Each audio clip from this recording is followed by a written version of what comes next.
Pencil's with us, and we're going to talk some sports topics. We'll get right off to it with Patrick Mahomes signing a 10-year contract with the Kansas City Chiefs that could be worth as much as $503 million, which is a record breaker for all professional sports, not just the NFL. And obviously, he's now the highest paid quarterback in the National Football League, too. I would say that, the kid is the last 2 seasons, he's been dynamite. He's been arguably the best player overall in the entire NFL. And he's led his team to a Super Bowl. And I think that counts for something. So there's an old saying in sports, is this guy worth this much? Well, it's what your value is. And obviously the Chiefs value Mahomes. They're speaking up with $500 million, which is incredible when you think about it. And I would say that he's worth it if he keeps playing the way that he's been playing the last couple of years. He absolutely is worth it because he brings so much more value to the Chiefs. I mean, they fill their stadium, they sell more merchandise. They make money off of this. So I think absolutely it's the right thing for the Chiefs to do. Reward the player who got you your first Super Bowl in 50 years. Justin, we'll start with you first. Your take on the Mahomes contract. I don't begrudge the Chiefs for doing this contract for many of the reasons you outlined, Chris. He's already won an MVP. He threw 50 touchdowns in 2018. He's won a Super Bowl. He's 24 years old.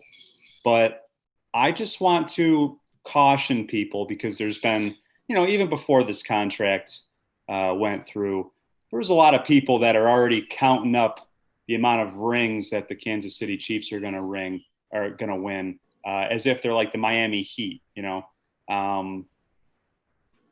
We know there's enough evidence throughout NFL history that Super Bowl wins are not a guarantee. Chris, you know that from being a Dan Marino fan. He got to 1 Super Bowl early in his career. He never got back. Aaron Rodgers got to and won a Super Bowl early in his career. He's still trying to get back. Brett Favre got to a Super Bowl, won it, made another one, then never got back. So it's, Tom Brady and the Patriots have totally skewed our perception of how easy it is to win a Super Bowl. It is really hard. And just because the Chiefs won last year does not mean they're going to even get back to a Super Bowl with Mahomes. And again, I don't blame them for signing the contract. It's a lot of money, and I'm going to be really interested in some of these years to come when that money that was previously going to people like Tyrann Mathieu or Sammy Watkins, kind of these additional talented players that they could afford because Mahomes was so cheap. Well, now you're paying the quarterback. Now you can't pay some of these other guys. The Chiefs have a lot of talented players, but they're not going to be there forever. There's going to come a day when Mahomes legit has to do this himself, like quarterbacks before him have had to do, like Peyton Manning. Not so much Manning. He's a bad example. He always had talent around him. But Rodgers, Favre, Tom Brady, they've shown they can win without an all-pro tight end and without a top 5 receiver like Tyreek Hill and without one of the best offensive lines in football and without Andy Reid. Patrick Mahomes has had a lot of support early in his career and he's produced, but it's not going to always be like that. So, congrats to him. He's the star of the NFL. He generates a lot of revenue for the league and for his team. But I just want to caution people who are already putting him into the Hall of Fame. Will he get there? He's certainly his trajectory is leading him in that direction. But we're 2 years into the guy's career. Let's pump the brakes. Let's just enjoy what he's bringing to the table right now instead of already, cementing his Hall of Fame plaque.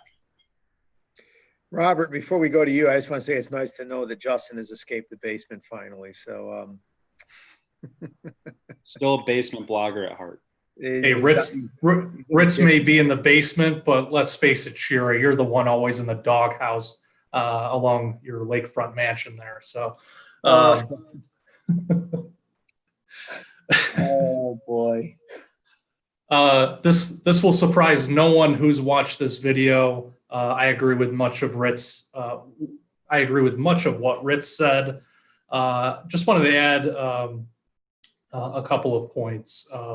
One is that, there's been a lot made about the dollar amount with this contract, and I can't remember who wrote the story. It might have been Bill Barnwell, but, he kind of gave a breakdown of this contract and how, it would be, there's like virtually no chance that this is the contract Mahomes will have for the next 10, 12 years. It'll probably be restructured or, renegotiated at some point where, either, it depends on his play. And it depends on what the market is for quarterbacks. You're going to see some of these bums now that come up the ranks. They were drafted top 5.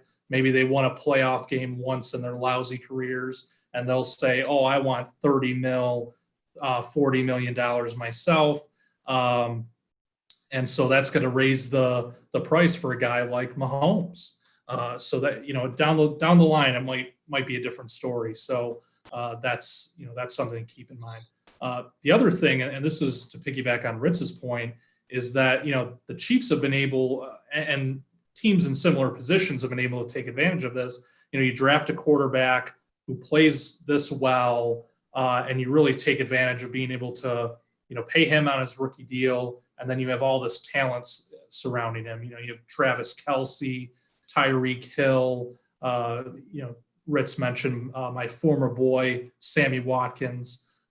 You've got a lot of talent around this guy right now, but down the line, you're not going to be able to afford it. And then the real test comes. Is Mahomes the type of quarterback who can make other players better? I think he can, just based on his ability, but we'll see. That'll be the test, because right now that offense is stacked. And, it's going to be a lot different when, the decision comes, do we keep this guy over that guy, when you have to be choosy because you're paying Mahomes a fat contract. So that'll be worth watching down the line. Can Mahomes keep this level of play up, even surrounded by, really a bunch of like third round bums, Aaron Rodgers style? Well, it is going to be interesting to see if he can keep up this level. And I'll tell you one thing, what Justin said about, there's no guarantee that he's going to get to the Super Bowl every year, because obviously, remember, Lamar Jackson and the Ravens had a pretty good season last year. And if they hadn't, played like dogs in the playoffs, most likely we would have had a, Baltimore and Kansas City AFC championship game. You could make the argument that the Ravens are the favorite to win the AFC championship this year over the Chiefs. I mean, it's pretty close in my opinion. All right, let's move on to our next topic. What, you want to finish? Okay, go ahead. I just want to throw in a couple more points and a hot take, because I know Robert and you love the hot takes. One, just to kind of further the point of the surrounding cast that Mahomes has had. If you look at his statistics from this past season, and yes, he missed a couple games. He had that knee injury, which people suddenly forgot. Like, that wasn't some insignificant injury. That could be something that could hamper him for a while, or there's a chance of reoccurring. But regardless, you look at his statistics from 2019 versus Alex Smith's stats from 2017, when you're basically working with the exact same supporting cast, Kelce, Tyreek Hill, they had Kareem Hunt then. The statistics are exactly the same. Like, I'm talking exactly the same. I think it's like right over 4,000 yards, 8 yards per attempt, 26 touchdowns, 5 interceptions. Their passer rating was like 104 versus 105. Like, we're talking exact. So that just goes to show what that kind of talent did for an average quarterback. I can't wait to see what Mahomes does when he's not surrounded by those guys. And my hot take is that Patrick Mahomes may be the highest paid quarterback in the NFL, but he is not the best quarterback in the NFL. Geez, I wonder who is. I wonder who is the best quarterback in. Wow. Anointing Jordan Love this soon? That is a hot take. Wow. Jeez. I thought the initials were going to be AR, but we know. No, I wouldn't say Rodgers is the best. I'd Lamar still put him Jackson? top 3, but Russell Wilson is the best quarterback in football right now. Okay. You can make that argument. I don't know if I would agree with you, but I could see where you can make that debate. I think Russell Wilson makes his team. I think that the Seahawks would not be anywhere near the team they are if it wasn't for Russell Wilson. The Seahawks are a dog team without that guy. Okay. He definitely picks up. Give him the Chief supporting cast. He would throw 40 touchdowns a year easily. Yeah. No, I get it. I mean, look, we all know that in sports, seriously, it's a player could have one type of career in one place playing for one coach and have a completely opposite career playing in another city with another coach. It really is a little bit of luck. I mean, where you go, who's your coach, the situation you're in, the skill players around you. I mean, it's a crapshoot. I mean, you could be a great quarterback if you go to team A, but if you go to team B, you may be a journeyman quarterback. I mean, I think of someone like Jim Plunkett. Jim Plunkett was a Heisman Trophy winner at Stanford in the early 70s. He was drafted by the Patriots, and he was horrible. He washed out there. He went to the 49ers. He washed out again. He ended up with the Raiders. Raiders have an injury. Dan Pastorini gets injured early in the 1980 season, and Plunkett comes off the bench and leads the Raiders to the Super Bowl and was a pretty darn good quarterback the rest of his career for the LA Raiders at the end of his career. So realistically, it is a crapshoot where you get drafted, who your coaches are, who your skill position players are, and there's a little bit of luck there sometimes. So with Mahomes, he's been fortunate and he's been able to take advantage of that. So. All right. Next topic. Go ahead. Just one more point. Let's also not forget the draft that Mahomes was in, and how many teams bungled that move to miss a generational talent. Let's start with my Bills. First of all, that traded the Chiefs that pick. So you're welcome, Kansas City. And then, first and foremost, the Chicago Bears. I mean, what were they smoking? Holy cow. What a disaster that was. So, yeah, there's a lot with this that, this guy, has the makings of, to Ritz's point earlier, he has the makings of a Hall of Famer, an absolute stud. We've seen what he's done over the last couple seasons, and hopefully it continues. But as we know with the NFL, that's why they play the games. You got to see how this is done and whether or not he can keep up that level of play. Okay. Our next topic.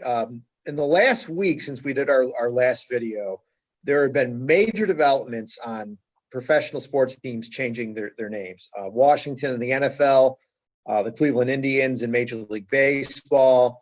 There's been talk in other teams like Chicago Blackhawks, the Atlanta Braves have issued statements about their nicknames. Washington, I think, obviously is the worst of the bunch, has to change the name. It needs to go. It should have went years ago.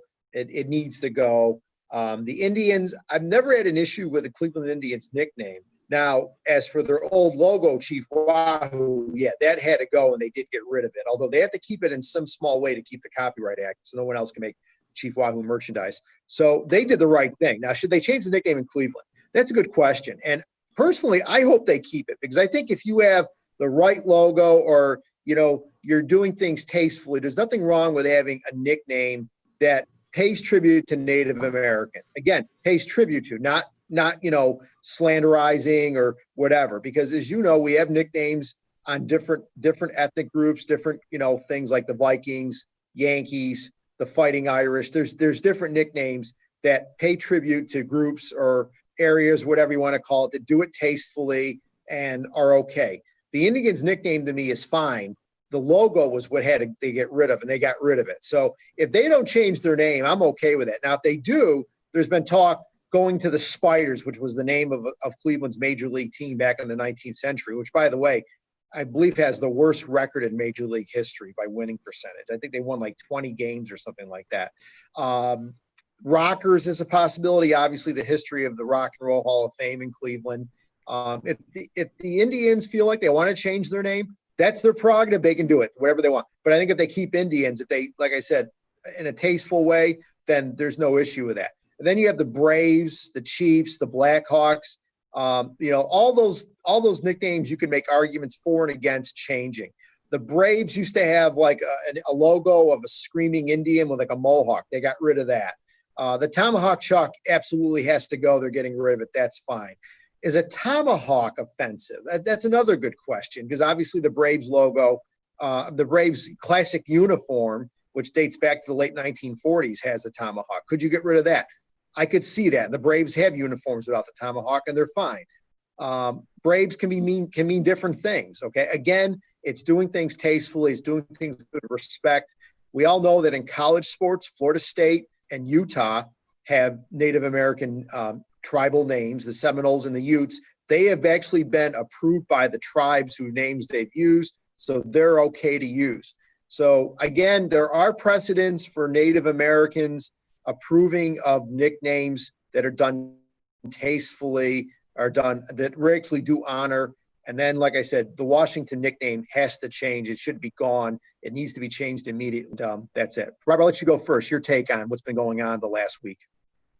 Yeah, in terms of the other teams, I think it's important to, have a dialogue, talk to Native American leaders, and kind of gauge, what should be done with those names, what appropriate steps you can take, and how they, if you keep the name, how they would want it to be honored, and how you can, do it in accordance with their wishes, and respect those wishes at the same time.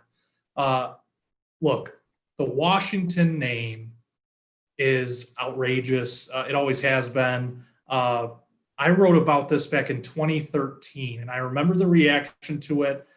I wrote a blog post on our website, and I'll never forget it, because I was actually going down to New York City to visit my sister. And so I was on the train, and the whole time I'm on the train, I'm getting emails from Washington fans complaining about it. And look, I get it. It's part of your fandom. It's the team that you root for. It's the name that you've always associated with that team. But you can't ignore that it is offensive.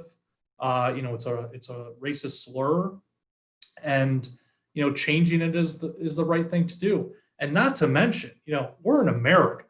We're talking capitalism. You change the name, you're selling new gear, all this other stuff. I mean, to think that it's some, this like big obstacle to overcome. No, it's not. There's money in this, which is why Dan Snyder should have gone with it in the first place. But that doofus doesn't know what's good for him.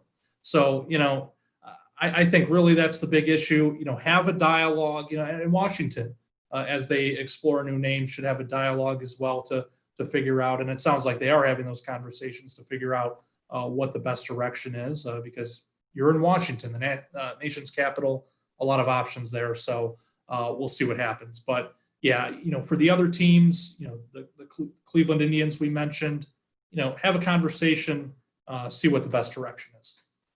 Justin. Yeah, Chris, I think you mentioned the difference between being outright racist and kind of towing that line between that and paying tribute. It is tough. And, I look at the Blackhawks, who, they came out and released a statement basically saying, we're not changing our name. We continue to have conversations with these Native American tribes, and but we're not making any changes. And, the Blackhawks are interesting because if you look up Black Hawk, it's obviously a kind of a famous Native American from the Midwest, but the nickname for the hockey team actually originated because their first owner served in the U.S. infantry, and his division was called the Black Hawk Division. But that Black Hawk name from the infantry was inspired by the Native American Black Hawk. So it's kind of complicated. The Redskin nickname, yeah, that I agree with you guys. That one needs to go. That one's the most outwardly racist out of all of them. The logo's racist. As Robert said, it should be a no-brainer to make the change, considering the money at stake. But I do caution against making widespread nickname changes to every single team that we've mentioned. Because at what point, when does it stop? Does Fighting Irish suddenly become offensive?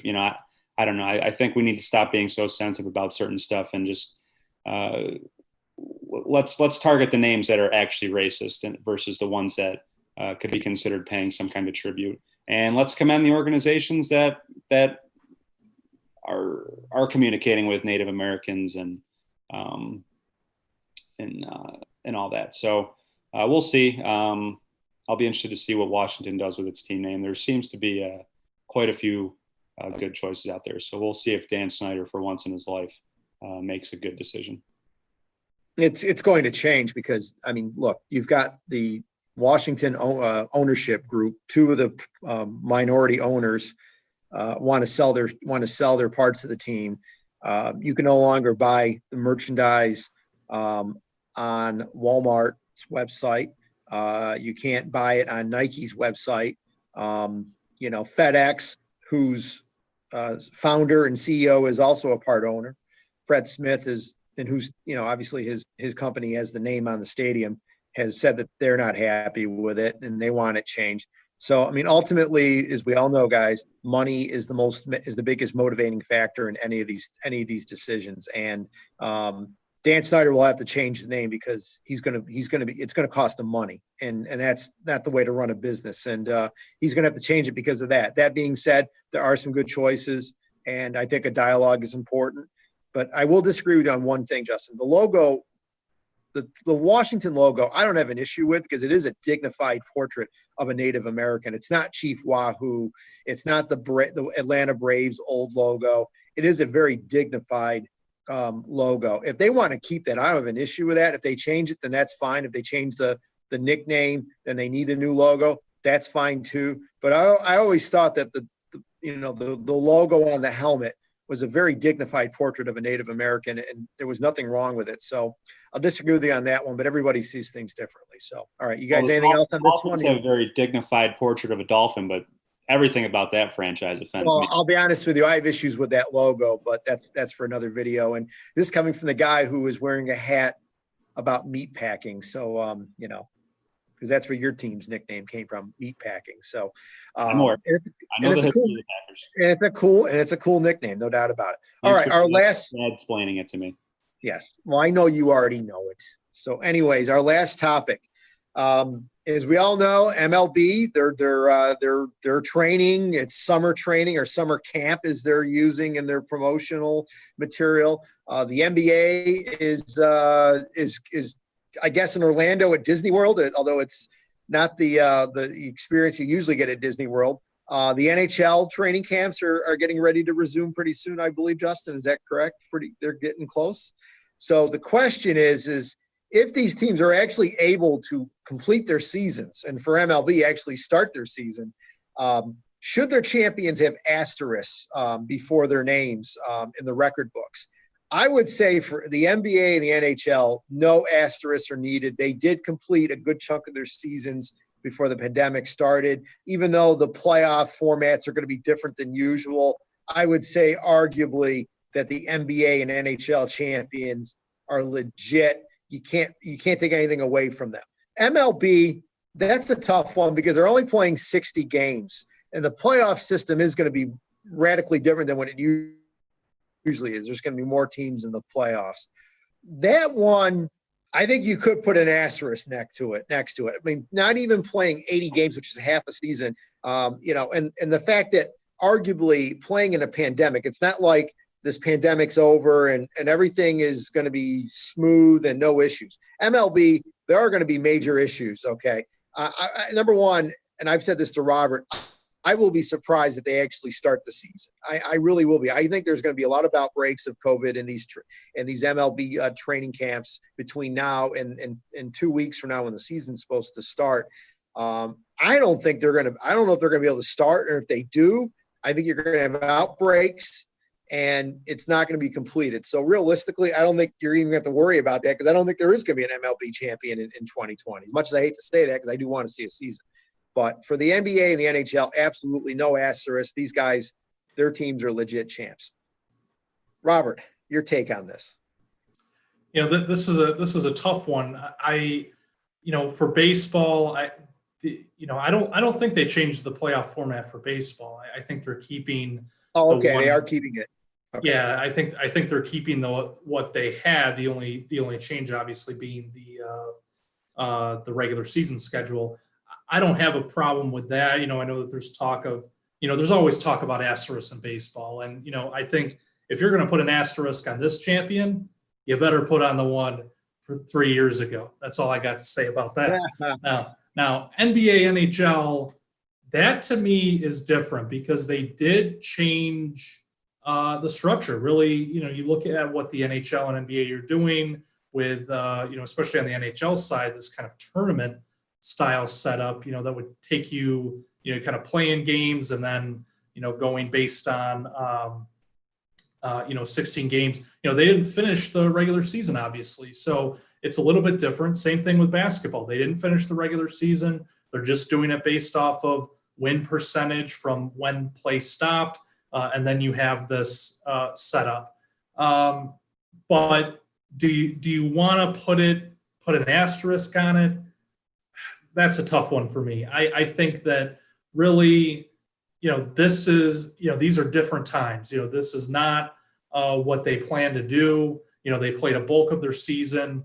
Obviously, with the setup, you don't allow for maybe a late charge by a team to get into the playoffs. We know that wouldn't have been the Sabres in the NHL anyway, so cool your jets. But with this, I wouldn't put an asterisk on it for this reason, and that is, this pandemic has changed so much that, these are different times. And so I think different times require, different measures. And for this, I would give them a pass. Now, if this pandemic somehow extends into another year for whatever reason, and that alters play going forward, I think that there needs to be some kind of historical note. But I think for now, no asterisk.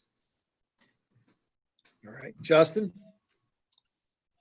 Listen, everyone's going to have a different opinion on this, and it's all based on your bias. So, if you're a LeBron James hater and the Lakers go to win the title, of course you're going to say, oh, this title has an asterisk because you don't like LeBron or you don't like the Lakers. Listen, I think asterisk talk is nonsense, okay? These teams are playing under the circumstances that are available, under the format that is available, and they are determining the best team for this given format. No one would be having these conversations if they said at the beginning of the season, hey, MLB, we're only going to do a 60-game year. No one would have said anything because that's the format of the given year. But because that's not what we all originally planned for these seasons, now suddenly, well, they don't count as much.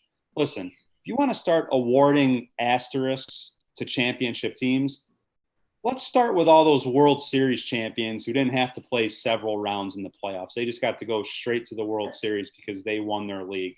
Or, I'll say it, I'm a Packers fan. The early NFL days, they didn't have a championship game. The champion was based off of your record, okay? Or how about over the last 25 years, 30 years of all the labor stoppages we've had and shortened seasons? Do we give asterisks to the 1995 New Jersey Devils or the 2013 Miami Heat or the 1999 Spurs? No, we don't. We just say, hey, they won the championship. It all counts the same. And if you don't think that, I'm sorry, you're a hater and a loser. Just be happy that there's going to be a champion, hopefully, which we don't even know. As Chris said, who knows if this stuff is even going to get played or completed.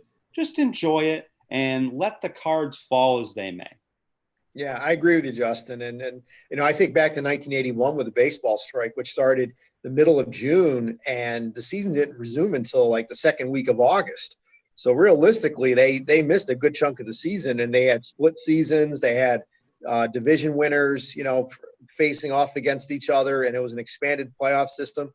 But when everybody thinks about 1981, they think about the Dodgers beating the Yankees in the World Series, Fernando Valenzuela's rookie season, and everything with that. So there's no asterisk with that. I absolutely agree with you 100%. So it should be fun to see. Again, we all want sports back. We miss it.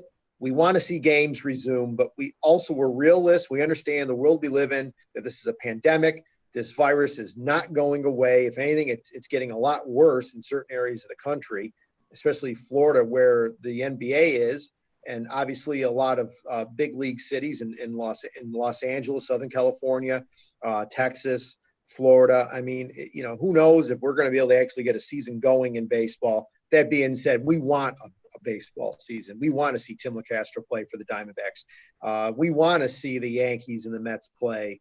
And of course, Justin's Angels and Robert's Nationals, the defending World Series champions. We want to see these teams playing. But you should mention that, Chris. Yeah, look at that beauty. He's got his championship gear. So hopefully we will see some seasons, but I wouldn't bet the farm on it. All right, guys. Anything else you want to add before we wrap it up? Just a couple of you mentioned Tim LeCastro. A couple of notes for all his fans out there. Tim Kirkjian wrote a column, more like a 100 reasons to still love baseball piece, and LeCastro was in there, I believe, number 33, just because of his style of play. And then MLB.com did a kind of a story about the obsessive baseball fans' favorite player from each team. I think that was the heading.